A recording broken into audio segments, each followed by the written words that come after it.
All right, we are back with another edition. Remember to like and subscribe to all of our channels and our socials on every social. Terminus Sports _ATL on Twitter, Instagram, and TikTok. All right, first we should probably talk about Georgia losing to Gonzaga. I guess the last time we recorded it was before Selection Sunday. It came and went really fast. Um, got beat by 21. I mean, if you take the like I told you off air, you take the first 5 minutes away from the game in the first half, Georgia would have won that game going away. But that's not how things work. Um, I I will take big picture in a minute. I would about the game. You could tell the lights were a little too bright. I mean, it looked like they were on speed out there. The first, I honestly, I would say 10 minutes of that first half, it looked like they were on speed, running around everywhere, turning the ball over. A team that didn't really turn over the ball that much in the regular season, which is one of the reasons why they won 20 games. Turned the ball over, I think, 7 times within the first 10 minutes of the first half. So bad turnovers, and then also Gonzaga was shooting 60%, and I know early in that game they could not miss. It felt like every time they jacked up a three, they were getting it in. So Right. Obviously they ran into a team that is experienced, that has been to 20 something straight March Madness tournaments. I'm not overly disappointed. Disappointed a little bit in the performance, I guess, in the first 5-10 minutes of the game. But outside of that, I hung in with them till about 7 minutes left in the game. Then I had to cut it off. It was getting too painful.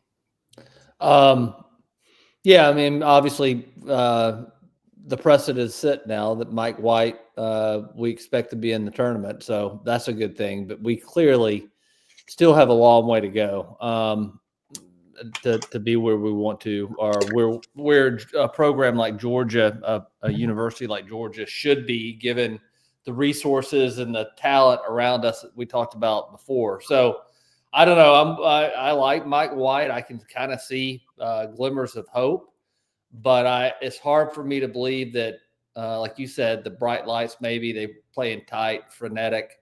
It's hard for me to believe that Gonzaga is 21 or whatever points better than Georgia. No. But I've heard people say this about the bright lights before, but maybe Gonzaga is different. I don't know, but there's so much turnover in basketball now.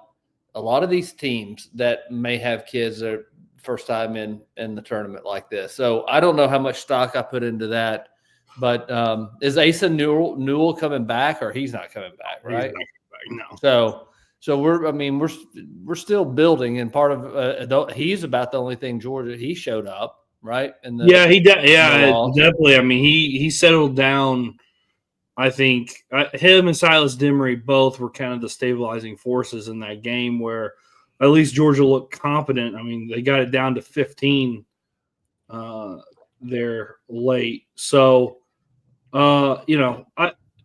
I would say this. I think the players knew how important it was for Georgia to be in the tournament. It's been a decade since Georgia's been in. So I think that, and then also the pressure of they've never been there before, probably caused all of that. I think a major factor is that it's been 10 plus years and how big it was for the Georgia program overall that they got into the tournament, which is saying a lot about where the program is, that it's not the best of 64.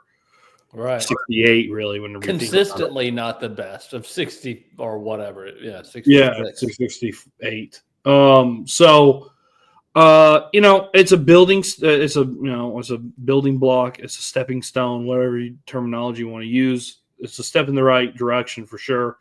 There's a lot of rumors going around that we're going to lose Silas Demery. We're going to lose the big center, number 6. I'm forgetting his name. Cyril. Yeah. To the transfer portal, maybe. But I got to be honest with you. I know a lot of Georgia fans are upset about that. I wouldn't be that. I'm not that upset about it if it does end up happening. I like Silas Demery Jr. I think he's a good ball player. I think Sorrell is a really good ball player. I think he's a good ball player. But obviously it wasn't good enough to get us into, at least a second round game and then a Sweet 16 appearance. So got to see where it goes. And then if Mike White does end up leaving, next hire is really important. And we can't have another Tom Critically important. So it took it. Think about where Mike White took over the program with 6 wins, and then it took what 22, 23, 24. It took 4 seasons to get them here, right? Which is like unbelievable to think about. A one game out in a tournament. Yeah. So the next, if Mike White does leave, which I don't think he is. But if he does, it's really critical to get that hire right. No, I agree, and we sort of talked about that before with AD and expectations with the university having. We should have championship contending programs in all the major sports. There's no reason that we shouldn't be able to periodically, once every 4 years, compete in every one of these sports. So you're right. If it happens, critically important that we don't botch the hire. But the other thing I was just going to mention briefly, there's a lot of people, 14 teams in the SEC made the tournament. Yeah. And whenever some of the teams started getting bounced early on, like Texas, Georgia, Mississippi State got bounced today. We're recording Friday.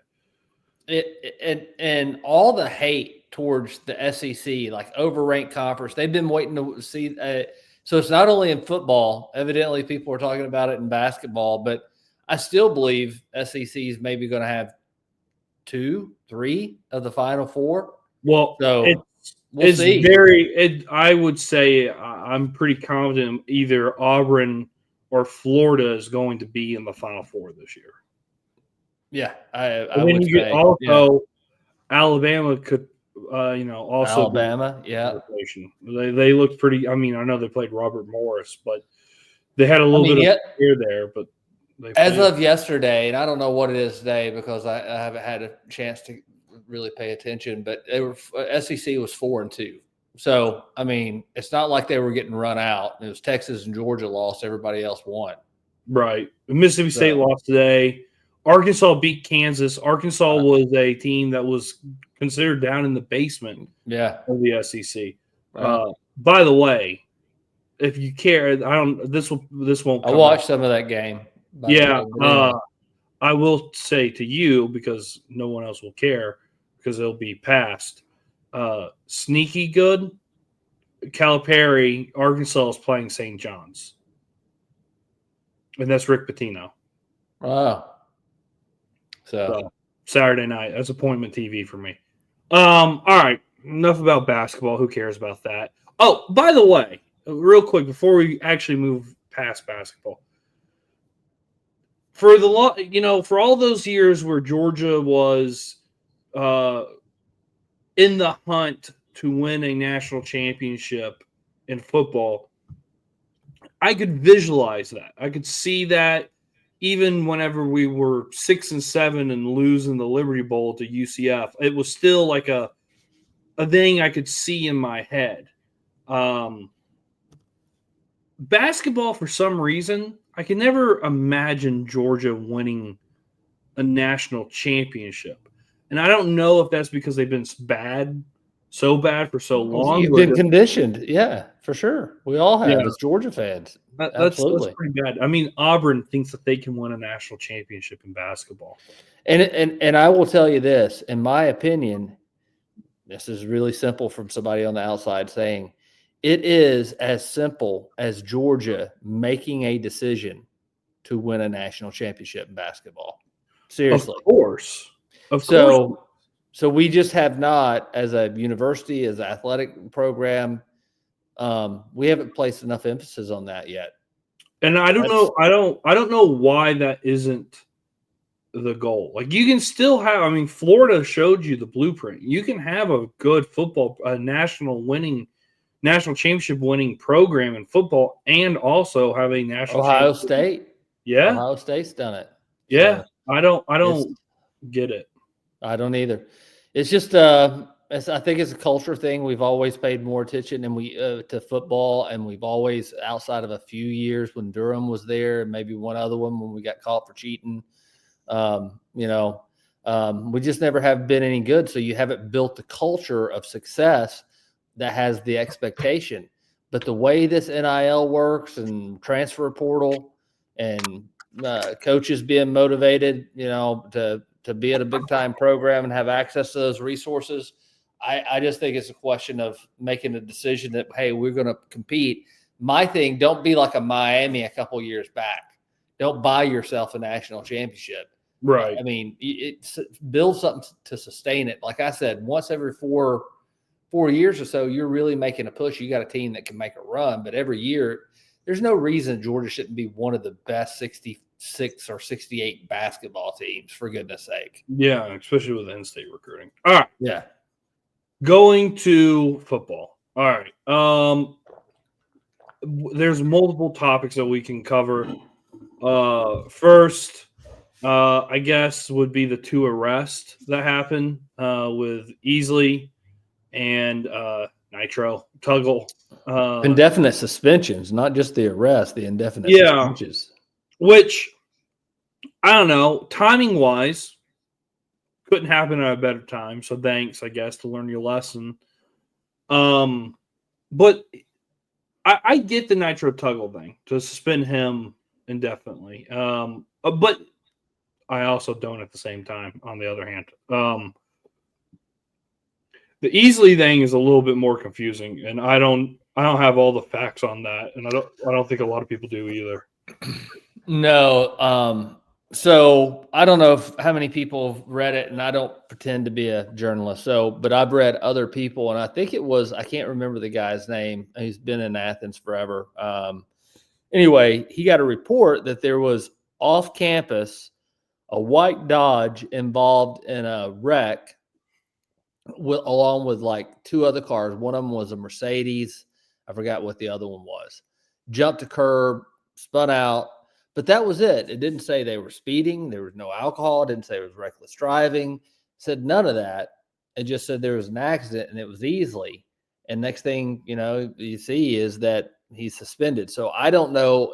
Like you said, there may be more to the story there. Tuggle was, I understand what you're saying, like you don't understand it. But Kirby may be at the point. Nitro Tuggle was going to enter the transfer portal, and then he decided not to enter the transfer portal. And then, I'm sure there was a conversation of, hey, we really want you, but here's what you got to do. And I'm sure leadership and responsibility and all those things that Kirby teaches were a part of it. And then before spring, you drop your candy. And I'm sure Kirby's like, hey, dude, if you wanted out of here, I've tried to tell you, and I'm done with this. You should get the impact that this has, given the history of all the catastrophes with speeding. We just can't have this happen. I'm tired of dealing with you. I don't know. I'm just totally speculating, but that may be how it would sit with me. Hey, yeah, go. Having two players suspended indefinitely because of a vehicle. I don't even know, mishap, let's call it that. And they're both kind of similar at times, like similar times. Actually, within the same day the news broke. I would assume that this is now just, hey, you're going to be suspended till we until we're okay with you coming back. Maybe. Which honestly, you gotta have something's gotta happen, and what's gonna suck is it's gonna be a player that you really don't want to do it to. Like whenever Bear Bryant and Joe Namath, when Joe Namath got busted for drinking, we're in that whole story. You don't want to really get rid of Joe Namath, but you gotta set an example. You have a rule, you gotta do it, and that's what's going to end up happening if they don't get their shit together. I don't even, I hear you, Max, but I'm not even sure, if it happened and you set an example with the transfer portal and the NIL and everything that like it is today. I'm not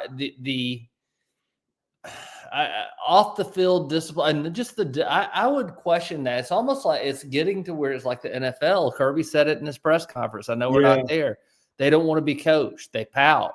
And I can see that if they act that way on the field, how do you think they're going to act off the field? The thing to me that kind of rubs me the wrong way, and it's a minor thing, but like is a recurring joke on social media throughout the SEC fan bases and college football is a joke. Yeah. And look, you don't hear every time a Cincinnati Bengal player gets pulled over for a speeding ticket. I'm sure they do it all the time, but it doesn't make news. So I don't understand, especially now when players are getting paid, they can go anywhere that they want, seemingly at the, buy any kind of cars they want. Yeah, they can do anything that they want to. Why is it being a reported thing, and why is it a reflection on the university at this point? We're still in the old world thinking of this, and it's just annoying. And like what I said is an old world thing. So I don't even know how you address it, and I think that's the problem with what the Kirby's dealing with. I'm not saying there's anything wrong with it, and a lot of people listening are probably going to be like, "Well, duh."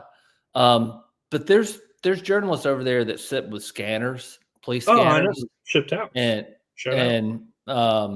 they look for this kind of stuff. And I'm not saying they shouldn't. I mean, maybe that's part of their job. And then you got an Athens Police Department that evidently is highly sensitive to speeding. There's anybody that's interested. Today is the 21st. Yeah. There's an article on national news about a University of Georgia sorority girl getting arrested, mugshot taken. Yeah. And she looks like she just, walked out of a sorority party. She's smiling in the camera. So evidently it's not just the football players, but my point is you got some institution, you got journalism, and you've got law enforcement that seemingly want to highlight and make an example out of Georgia football players. You don't hear about the basketball players. No, maybe they're not there long enough. I don't know. Maybe not. But you don't hear about the baseball players. I'm sure if you go to any athletic department or sport, they have someone who has sped that's gotten pulled over and it's never been reported or even talked about. So I know it sounds like excuse making. I just don't understand it. And I don't know. I just don't get it. I think the wrong questions and the wrong expectations are being, and I think that may have been what you were hitting at. We're looking at the old way. Yeah. I think as a fan base, as journalism, as a society, I think it's an unfair ask of a college football coach in the modern era to ask them to be able to assert as much discipline over their roster as they used to because of the transfer portal and NIL. So we can complain about it and we can blame it all on Kirby and all those things. At the end of the day, it's up to the kids behind the wheel of the car. And I don't know if any of this is going to help. I don't know. I don't think it will actually. I don't think so either. And here's the other thing. If losing a teammate in an accident that involves speed is not enough to get you, I mean, I don't know what. And look, I was probably just as foolish whenever I was a kid or younger. So I'm not blaming them. I'm just saying I just don't know how much impact Kirby and University of Georgia is going to have on this.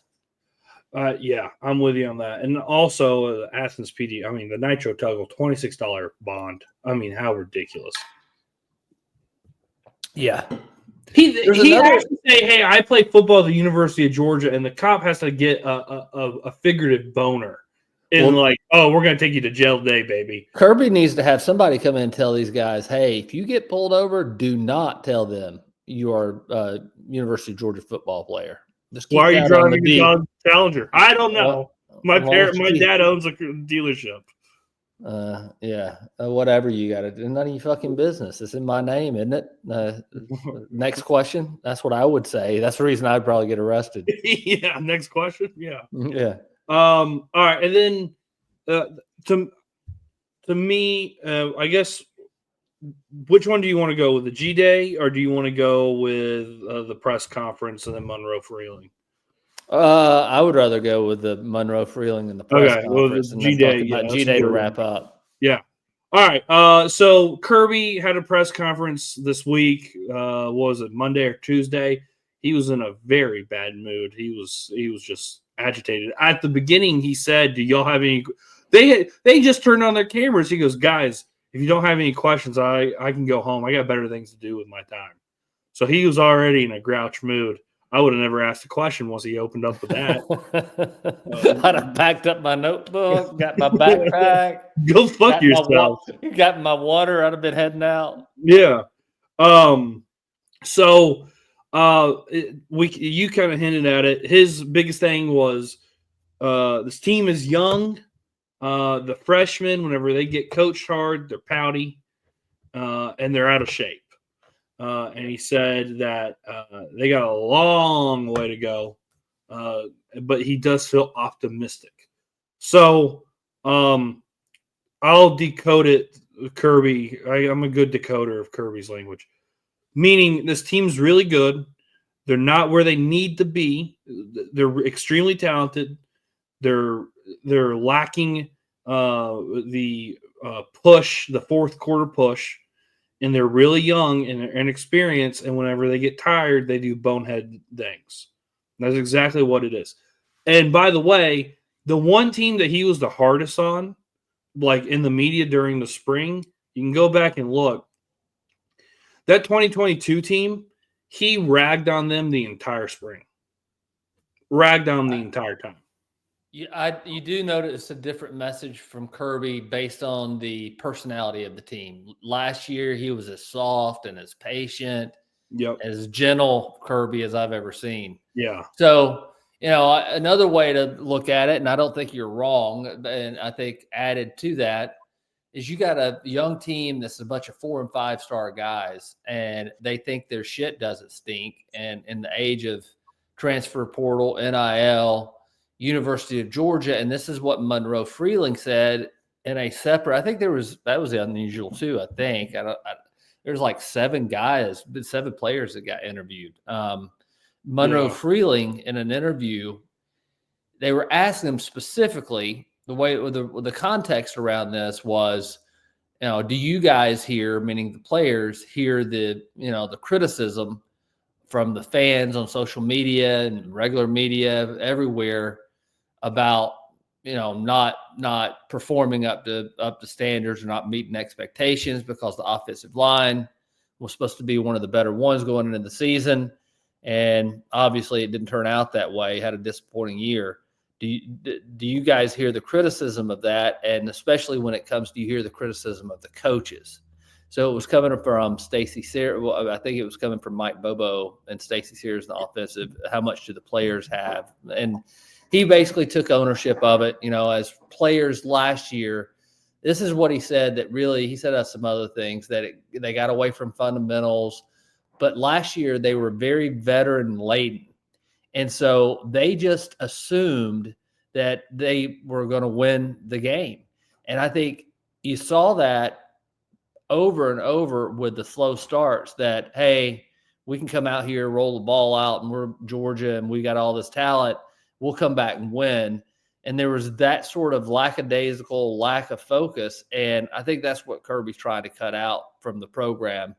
And I think he's sending a message early. And Kirby, this is sort of his blueprint anyway of, breaking guys down, sort of like the military. But I found that interesting with Monroe Freeling, that it just came down to execution. It came down to fundamentals and them just assuming that they were going to maul people and dominate people, other teams. But I'm going to tell you, if Kirby doesn't get that out, that's going to be a bugaboo in this program, because that shit ain't going to happen.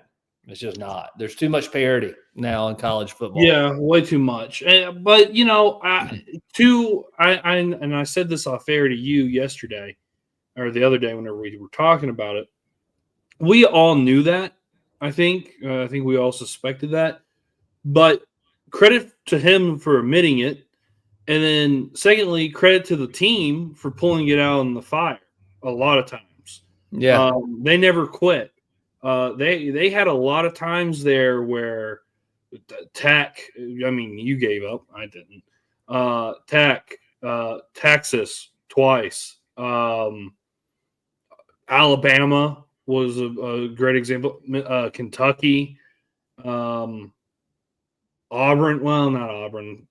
But those games come to my mind up to the front where Florida too. They did not have their best games in those. No, they matchups. didn't. I mean, And yeah. they were either made it a nail biter at the very end or they outright won the game. So that is culture, and that is your leaders, your senior leaders, the people in leadership roles, setting an example. So the hope is that he admitted that. He also sees that, well, we won all these games where we didn't have our best stuff and we still pulled it out. Hopefully this team, as being as young and inexperienced as it is, can replicate that and hopefully improve. I hope so. Especially when you hear things like fundamentals and on the offensive line, especially, and then you look at injuries. What can you do about? I mean, I'm sure that's being looked at, but it just seems like Georgia has been plagued the last 2 years, actually. Yeah, Um, different with areas too. different areas. I mean, Brock Bowers was out, Lad McConkey was out. Yeah. I can go on. There was other people that were out in and out of Yeah. the It was a lineup laundry all year list. long. Yeah.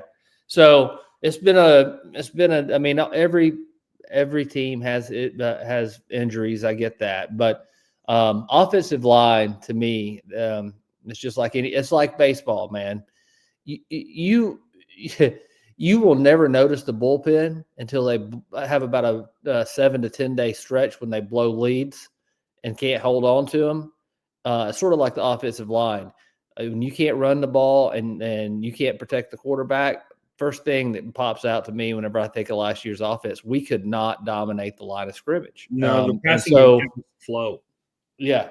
So I know we're going down a little bit of a rabbit hole here, but that's what Kirby in this press conference, I think, was trying to nip right now and create the competition and let these kids know, I don't care how many stars you got behind your name, you're going to be coached hard, and the standard and the conditioning and expectations here are dramatically different than what you're used to in high school. Let's say high school anymore. Yeah, I totally agree with that. So, I don't think there's anything spring wise, anything of note. I've heard that Eliza Griffin has been really good. That's really about it. That's been really exciting. Yeah. Not a whole lot going on. So speaking of not a whole lot going on and being bored in between the football seasons, the decision on not to have G Day on television. Now, I know it's not a huge appointment television day on Saturday in the spring when the weather is nice in the middle of the afternoon. I get it. It's not like Georgia, Alabama, 8:00. But I find it ridiculous that we are going backwards in time with college football. And I know I've said it over and over and over and over again on this channel, and probably people that have watched videos, for 2 years are getting tired of hearing about me talking about this. But the people that are in the decision roles in college football simply do not care about college football and college football fans. They care about the bottom dollar. And what is going on is ridiculous. To not have the game televised for people that live out of state that want to see their team play is so asinine. It's frustrating. Also, having now Kirby, the initial thought whenever I saw it was, well, they're looking for a way out of the spring game, not to have it, and finding a way to softly let us know that they're not having one. But Kirby said that he didn't want to be dictated about the time, and wanted to have more time with recruits. It's a big recruiting day for us, yada, yada, yada. So that made it sound a little bit better, and it sounded like he was more confident that Georgia was going to have a spring game. But there is a reason why they put these games on television. There's usually not a whole lot going on. College football fans are going to watch it, especially if you're a fan of a certain team that is on TV that day.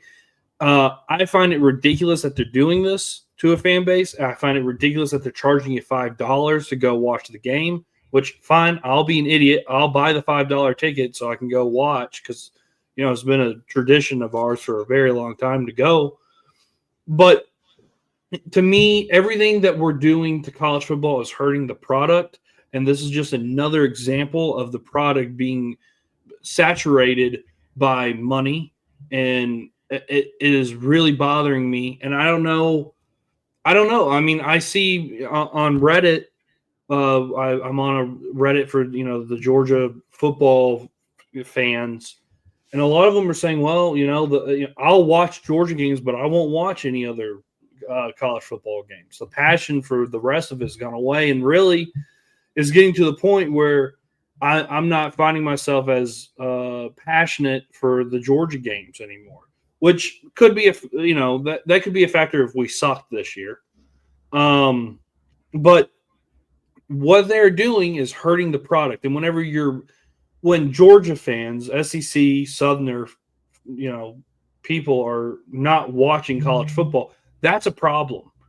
And nobody's going to fix it, and no one's going to say anything and stand up for it. And it's just something that bothers me greatly. Well, they're taking it for granted. These are all buzzwords, but somebody needs to come in and talk to who. I see. That's the thing. It's also fragmented now. Yeah. Who would you would have to come in and talk to the conferences? Talking to the NCAA ain't Well, that's a gonna waste do of time. dick. Yeah. So you got to go to the conferences, but there's all these buzzwords. Connection, right?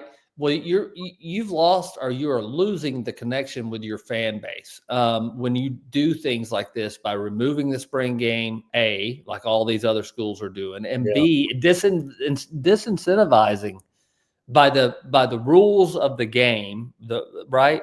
There's no incentive to play the spring game. It's an actual dog to the athletic departments of these universities. They lose money on that. But in terms of short term, right? Short term.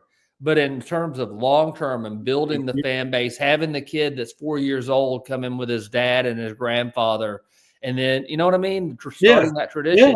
Those are the things that they're going to lose. The only thing that's going to change it is money, which is viewership. And I'm with you.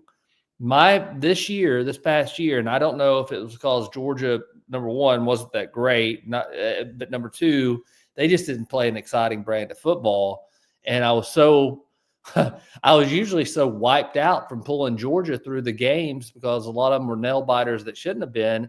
I had no interest in watching a lot of the other games, and it just felt different. And I'm afraid that we're going to be losing that. And I don't know how you fix it. I think in order to realize it, maybe you do have to lose it. Maybe the NCAA and maybe that will be the impetus to get all this shit figured out. I don't know, but I agree with you that this is a problem. Yeah, and this is I would selectively watch games that I was interested in. I used to be the guy who would stay up and watch the Pac-12 at night at 1 o'clock in the morning watching Washington State take on Stanford. But the problem, and you talked about it, was that 4-year-old kid that's going with his family, and that's a tradition thing. And they might not be able to go every single year to at least one game a year because hell, they've outpriced everybody. But that doesn't just affect football recruiting. That affects the university's attendance. And like Bob Bowden said, that's your front porch. That is your advertisement. And I think that's going to be interesting to see whenever the engagement starts to go down. They're taking it for granted. What do these presidents do? You'll start seeing a reinvestment in this stuff. And it's going to be funny to me, because I'll still be there, a beaten, abused fan. But that's what's going to end up happening. You're going to see people not be as interested to go to certain schools, and then they're going to be like, well, something's got to be fixed. This college football's ruined. What happened? Yeah, exactly. We've added more teams and more excitement. No, you haven't. No, you haven't. There's not 12 teams, and there certainly aren't 14, 16 that can win a national championship in college football. There just aren't. So that's foolish. And then you're gonna anyway. I don't want to beat a dead horse. Then you're gonna water Well, down and conference then championships and penalize people for playing in them well, and here's the other thing too. Not by only is your the seeding. playoff format is retarded. I mean, we can just say it's retarded. But the other thing is, you take in the conferences and you've watered them down. You've gotten rid of regionality. You've gotten rid of natural rivalries that occur in college football, and you're just That's another thing. Yeah. slowly deteriorating it. I mean, like, there's no reason why Georgia isn't playing South Carolina this year. It doesn't make any sense. It doesn't make any sense. It still doesn't make any sense to me why Georgia isn't playing Vanderbilt. That's our second longest, I guess, rival. I don't even know if it's a rivalry, but it's the second oldest team that we've played. They're one of the teams that we played originally. It's asinine. And you're getting so crazy. I mean, Oregon's now in the Big Ten. I mean, it's just and then somebody looking at that, and like you said, part of the value or the part of the beauty of college football has always been the regionality of it, right? You've lost that. You've lost the connection with the fan base. Kids are transferring. You lost connection with the players because you don't get to see them mature and grow and get on the field and know their background because they're going to be gone in 2 years or maybe a year or maybe sooner. So there's no reason. So there's no reason to invest with them there. Meanwhile, there's more and more distance going away from the fan to the player, and it's going to happen. If it's going to be 3 years, 5 years, whatever, if it's not changed, it will change college football, not for the better. And nobody can see it coming. And ESPN's got a monopoly, so as long as ESPN's making money, ain't shit going to change, bro. No, and ESPN has killed college football. I mean, it is the product that ESPN – go look back at ESPN 2008 with their college football coverage, and then go look at ESPN today in their college football program. It's a joke. It's terrible. Well, and I'm sorry, I know I'm old, but I don't even like the shit that they do around college football. I can't watch it. I don't want to hear. It's like a WWE wrestling thing, a mask, putting on headgear and shouting and saying all that. I don't. Fine, it's whatever. I don't care anything about any of that. I just don't care. Annoying. The way they used to cover it, they would have serious and stories, and then they would have the lighthearted stories. So there used to be a good mat, and now we're just nitpicking College Game Day. But overall, the product has sucked, and we've continued. Well, I mean, I know it's owned by them, right? I mean, but the SEC network, to me, has a better show. Well, we're Tebow yeah, but we're also biased. Of course, we're going to like the SEC because it has Ben Watson, Tim Tebow. I don't like it because of Tim Tebow and Chris Herring, and but they're more informed. I don't know. They just seem more informed. I don't know. They are. And then whenever you look at it, like you have Herb Street talking about nothing. He doesn't know dick. He doesn't know shit. And McAfee's yelling and jumping up and down. And every time you got fucking coach coming in who wandered in off the set. I feel bad for him. That's elderly abuse. I can't watch it because of him. I feel sorry for him. And I know then you have Saban every time he says shit or piss or damn, McAfee goes, "Woo!" So, and then you got Howard over there laughing every time. I forgot about him. Yeah. He's always high.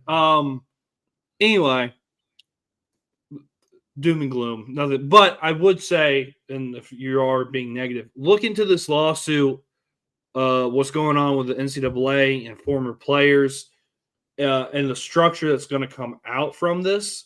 Josh Pace talked about it. I've listened to Aaron Murray and T-Bob, shout out T-Bob, talk about it. There sounds like it's going to be a little more stricter. There's going to be some rules and regulations talking about players have to sign a 2-year contract with a school. So let me ask you this though. That all sounds wonderful. What leverage does the NCAA have to enforce any of this? So this is always the bridge to the conversation, and this is where the waters get a little more murky. But I feel like given how things are going, it's going to change. The point or your point or your question will be answered because there's going to be a law passed, where a U.S. law by the Senate. So if that happens with this lawsuit, those things hold up together, and then it's contractual, whatever the fuck. What did Tuberville get Saban's permission to vote in favor of it? I think those two. I think Saban's pulling the puppet strings, and Tuberville. How many? We pissed off the whole state of Alabama with the one sentence and one question. That's great. Anyway, all right. So remember to like and subscribe, comment. I don't know what you want to give us a question to answer. Homework for viewers at home. For the next episode? No, this episode. Oh, I don't. The biggest thing that you see, what's the biggest correction that could be made to college football to improve and the fan experience, the fan connection? I mean, that question could be polished, but yeah, essentially, what can we do not to lose what has made college football? Right. So I don't know. I like that. All right. Remember to like and subscribe, follow us, comment, all social media platforms, Terminus Sports _ATL. And we'll see you on the other side. Check out, by the way, before we go, next week, there'll be a Georgia Spring overview. We'll come up with some topics. And then also look out for the Braves video. If you stuck around this long, God bless you. So watch our Braves content if you care about Braves baseball. All right. See you on the other side. See ya.